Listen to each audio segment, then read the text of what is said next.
Hi, and welcome to our audiobook series brought to you by Burgapoly Publishing. Let the journey begin. Today we are presenting Chapter 14, Salvation.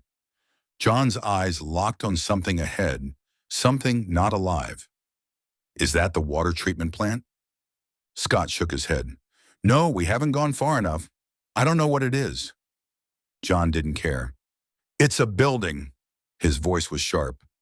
Hopefully we can hide in it. They ran toward the unknown. The building loomed ahead, squat and sand-colored, a remnant of purpose long abandoned. Its geometry was stark, a rectangular monolith standing in silent defiance against the encroaching jungle. But it was the cage that caught their attention. A metal fortress, its bars stretching over the top like skeletal fingers, gripping the structure itself. Vines had climbed it, wrapping around the bars as if nature had attempted to reclaim it. Just outside, a concrete pad, once a landing zone, lay cracked and worn, the scars of time evident in its fractures. Tom skidded to a stop, breath heaving. There's a fence around it. He reached for a small gate, fingers curling around the rusted metal. He gave it a hard shake. Locked, immovable. We're not getting through here. Scott's gaze, however, was drawn upward. He traced the lines of the cage, eyes narrowing. Not a trap, a way in. There's an entrance up there.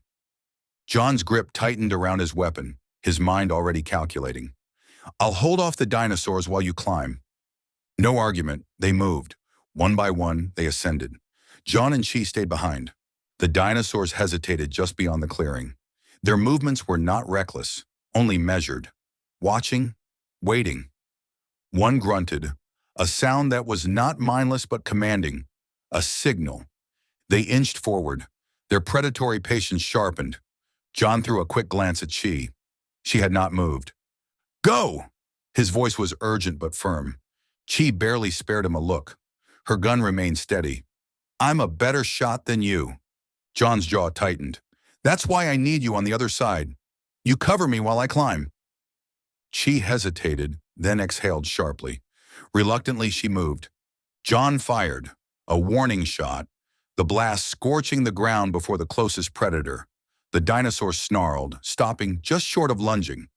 Above them, the cage door groaned. Metal screeched against metal as it reluctantly yielded to the strength of those pulling it open. The group poured inside, descending one by one. I got you covered! Tom's voice rang out as he landed. Turning immediately, his weapon was raised through the fence. Then, a blur of movement. A dinosaur lunged at Chi just as she turned toward the fence. John's reaction was instant. A single shot. The bolt slammed into its chest. The beast staggered.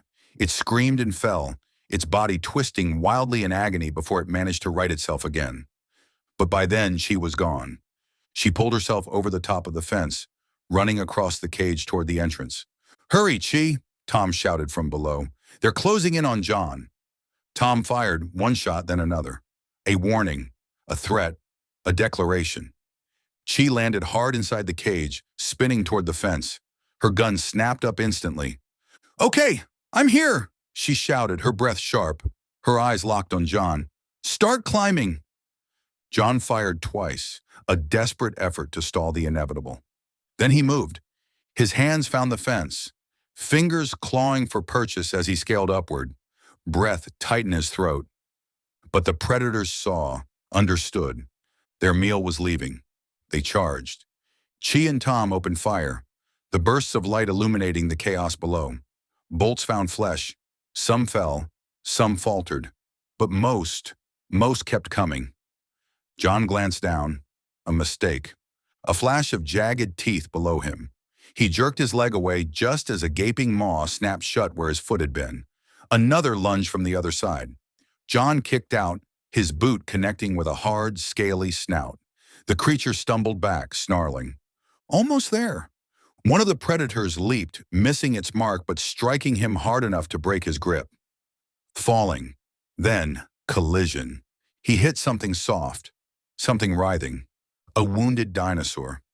John gasped, his body protesting the fall.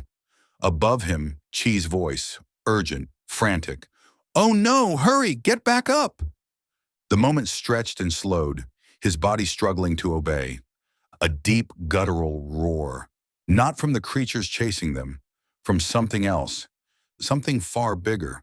The dinosaurs scattered, their hierarchy shattered in an instant. Tom's voice rang out, strained with urgency. "Hurry up, buddy," Chi anxiously yelled. "Don't look behind you." But John did. His breath stopped. "What is that thing?"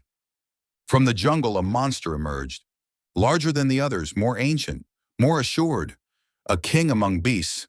Scott's voice was quiet, scientific and detached, but tinged with the same horror. "A larger cousin to the ones chasing us." John moved faster. His feet found purchase. His hands gripped metal. He climbed. The beast paid him no mind. It went straight for the fallen, the weak. They heard the crunching before they saw it, the sound of bone collapsing under immense pressure. John landed on the other side of the fence, his breathing uneven. Inside now. They didn't argue. An old metal gate loomed ahead. "Can you get it open?" John barked as Tom and Scott fumbled with the latch. Tom gritted his teeth. "Yeah, just stuck." Then, movement. A shift of rusted hinges. The heavy gate swung open, screaming as it did. They ran inside. The roar faded. Only then did they notice the whirring of machinery. Valerie's voice broke the stillness. "What is this place?" Tom's breath slowed, his mind catching up. "Some kind of pumping station." Scott stepped forward, eyes tracing the large pipes. "We're close to the water treatment plant. This must be part of it." John exhaled, rolling his shoulders as he set his pack down. "We should be safe here. For now." Valerie bit her lip, hope creeping into her voice. "Maybe there's a phone. Maybe we can call for help." John nodded. "Good idea. Let's check." They moved through the dimly lit space, the scent of old metal and damp air clinging to them. Tom nudged a loose pipe with his boot.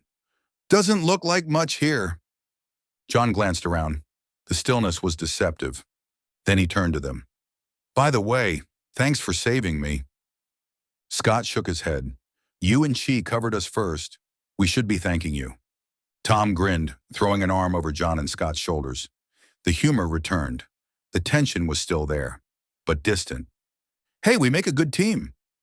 John exhaled, a slight, weary smirk crossing his lips. "Yeah, I guess we do." Valerie leaned against the wall, arms crossed. "Good thing this building was here. I didn't think I could keep running." Tom let out a short chuckle. "I think we all felt the same way." "I thought we were going to be breakfast," he admitted. Chi smirked, her eyes flicking to the now quiet jungle beyond. "I think they thought the same thing." A search yielded little. A few rusted tools, a space that had long since lost its purpose. Tom sighed, stretching his arms as he leaned against a cold cement barrier. "Now that all the excitement is over, I'm getting hungry." Chi glanced at him unimpressed. "You're always hungry." Tom shrugged, unapologetic. "I can't help that I have a high metabolism." John took a measured breath. "We have time to eat. Might as well use it while we wait for our friend out there to finish his meal." Scott exhaled. "If he eats all that, I doubt he'll be interested in us." "He probably won't even be able to move," Tom muttered, tearing into his food. They settled in. The humming of the pumps filled the silence, a mechanical pulse beneath the weight of survival. The air smelled of damp metal, earth, and something distant. Decay just beyond the walls. John finished first. He wiped his hands against his pants and stepped to the doorway. The great predator was gone. What remained was violence carved into the earth. Blood, scattered bone fragments, pieces of flesh twisted and half buried in the dirt. The insects had arrived first, then the scavengers, small creatures scurrying between the remains, taking what they could. John stared for a moment longer before turning away. The others joined him. They followed the curve of the building, stepping around the echoes of death. Chi eyed the nearly bare pathway stretching away from them. Finding the water plant shouldn't be hard. Scott observed the cleared ground, his mind assembling the reason before speaking it aloud. They probably keep it clear because of the pipes buried underneath. Then a shadow cut through the sky. A swooping shape, massive wings beating against the air. The bird creature dropped, claws extended, and disappeared into the ferns. Then, A screech, a struggle. A moment later, it rose again. A reptile writhed in its grip, caught between death and defiance. No one spoke. They just watched as it climbed higher, cutting through the jungle canopy and vanishing into the sky. Then finally, Tom exhaled. Yeah, I don't have a good feeling about going that way. He pointed toward the clear path. Scott's eyes narrowed. We might have an option. John turned, curious. What are you talking about? Scott led them back inside the building, stopping at the rear wall. A rusted door, heavy metal, unmoving. It's locked. His gaze drifted upward. A keypad. Tom frowned. That just leads outside, right? Scott shook his head. Did you see a back door when we were out there? John didn't like unknowns. What's behind it? Scott ran a hand over the door, thinking. If I had to guess, a service tunnel. John considered. Let's find out. He raised his blaster and fired. Sparks exploded. They ducked. The air smelled of burned circuits. Tom cautiously peeked up, then stepped forward and slammed a metal pipe against the door. Scott reached out. The door moved. He pulled it open, metal groaning in protest. Fortunately, he said, stepping inside, that was just an electromagnetic lock. Tom leaned forward, squinting into the dark unknown beyond the rusted threshold. Well, what's down there? Scott exhaled, peering into the void. I can't see much.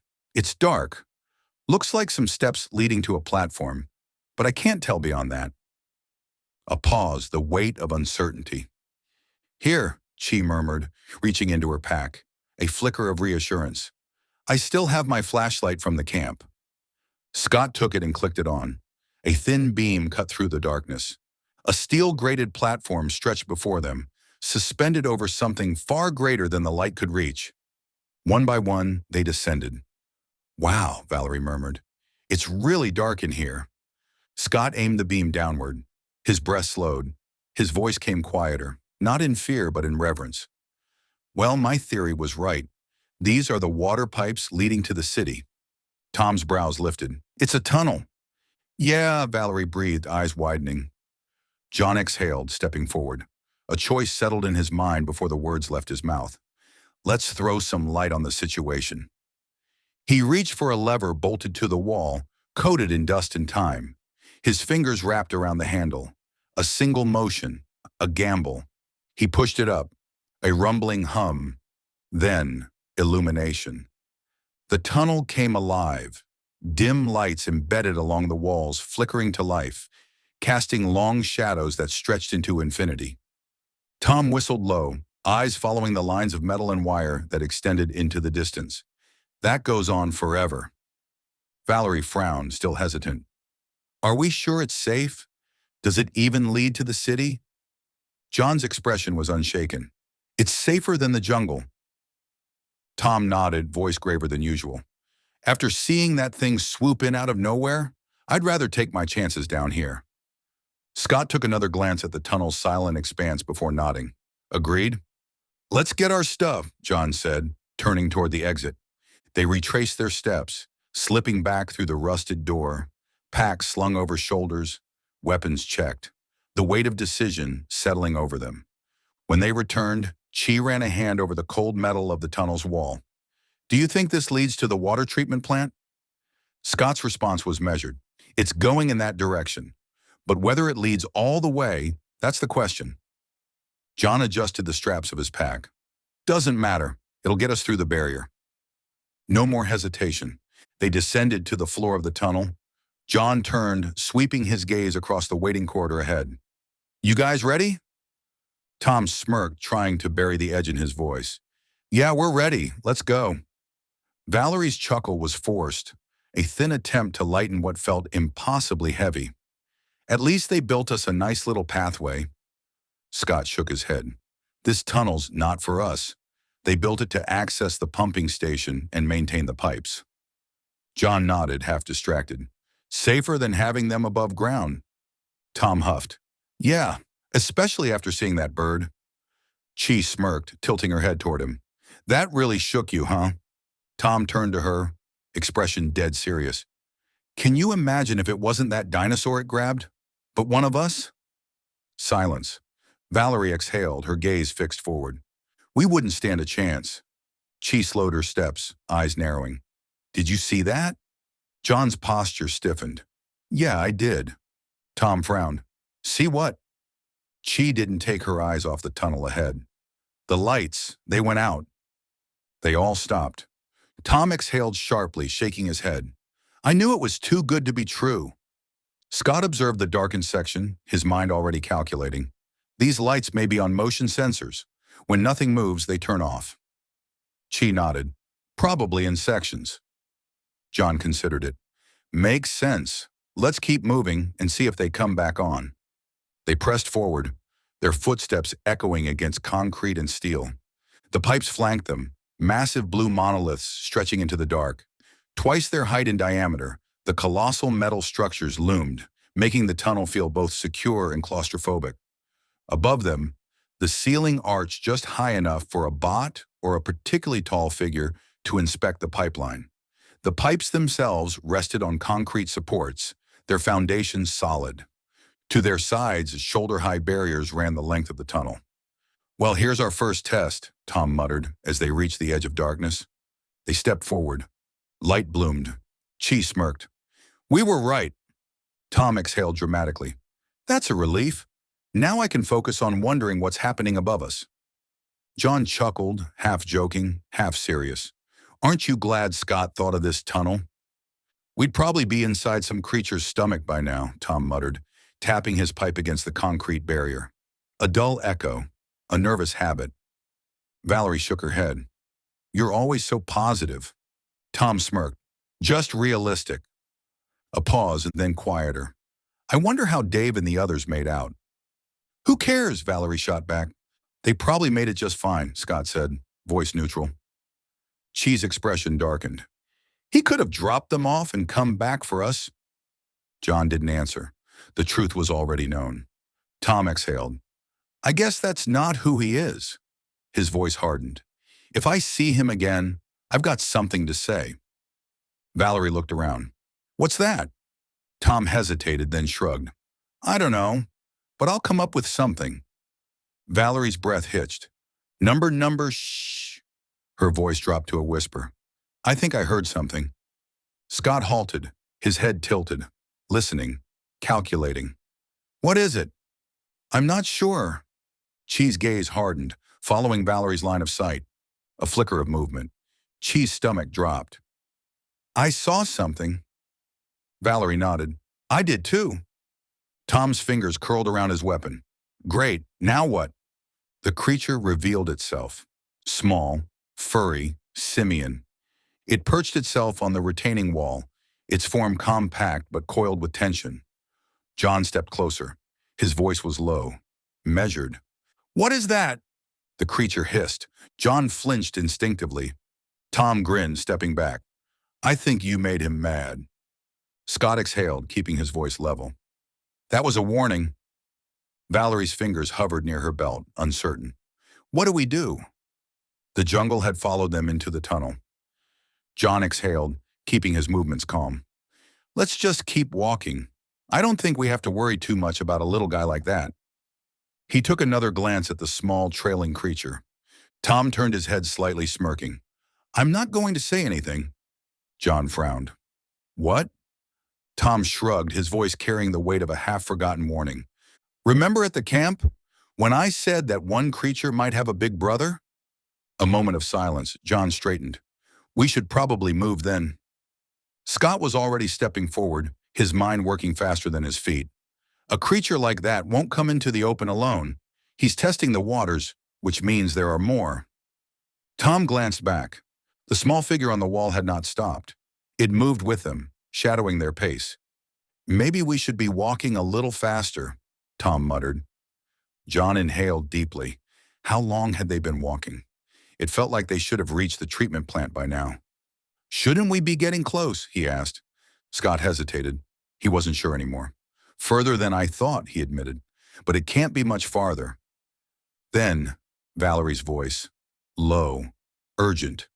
Don't look now, but our friend brought company. John's stomach tightened. Two more creatures, slightly larger than the first, perched atop the pipeline.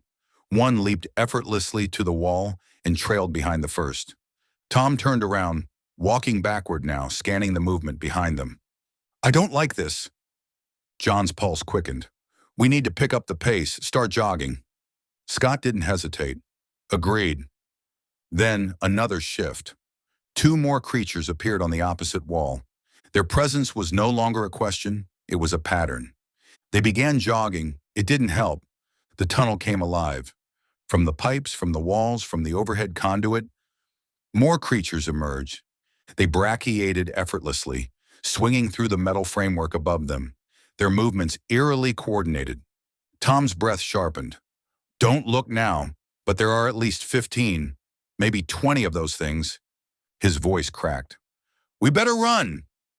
Then, ambush. Several creatures dropped in front of them. Their bodies moved in a blur, hissing, screaming, their limbs jerking in erratic movements. Some landed directly on them. John felt the impact. Claws. The weight of something fast and wild. He barely registered the sensation before he threw it off, sending the creature crashing to the ground. Scott wasn't as lucky. One had latched onto him, screeching. He ripped it free, the creature yelping in pain as it hit the concrete floor. It slunk back into the shadows, waiting, watching. John pulled his blaster and spun, firing warning shots. The explosions of light in the dim tunnel forced the creatures back. They hesitated, their heads tilting, assessing. Tom lifted his own blaster, aiming. Chi grabbed his arm, shoving the barrel down. "Wait, don't hurt them. Maybe we can scare them off." Tom's jaw tightened. "I don't think they care about what happens to us." John didn't hesitate. He fired another warning shot. The creatures staggered back, uncertain, recalculating. The humans moved, slowly, carefully extracting themselves. The creatures that had blocked their way parted and let them pass. Valerie's voice was barely a whisper. "It's working." Scott's gaze remained steady, locked on their strange pursuers. "They have intelligence, but they're still animals.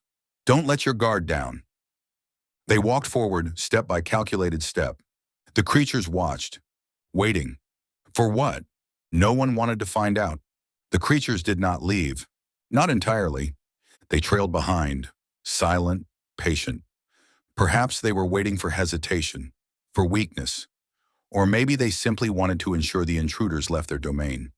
Others, losing interest, melted back into the shadows of the tunnel. John glanced ahead, his voice low but measured. "Looks like sunlight up there." His eyes flickered to the edges of the dark, watching for movement. A final strike, a last act of defiance. But none came. The tunnel stretched ahead, its end clear now, an opening into the world beyond. As they neared the light, the creatures stopped. They did not advance, did not retreat. They watched. Their bodies partially hidden in the lingering darkness, heads tilted as if contemplating something beyond instinct. Then, the threshold. They stepped into daylight. The tunnel behind them became a memory, swallowed once more by shadow. Before them, an expanse of concrete. The water pipes, their silent guides through the underworld, stretched further, disappearing into the distance. Valerie lifted a hand to shield her eyes, her breath hitching from the sudden brightness. "Now what?" John turned, scanning the area. Buildings, structures, signs of civilization, or what was left of it. His voice was steady. "We're past the barrier." Tom, squinting back into the dark tunnel, exhaled. "Those things aren't following us anymore." Scott moved beside Valerie, his gaze calm, analytical. "They weren't hunting us," he murmured. "We were in their territory, and they were simply defending it." A long pause, John's shoulders eased. "Then let's not give them a reason to change their minds." They stepped forward, leaving the dark behind. Thanks for listening to another chapter of Into the 6th Millennium, The Invasion of Zephro. If you enjoyed it, be sure to like and subscribe so you don't miss future audiobooks. You'll find links below to get the book, explore more titles from the series, and grab official merch. We've also included some affiliate links to the tools we use to bring this project to life.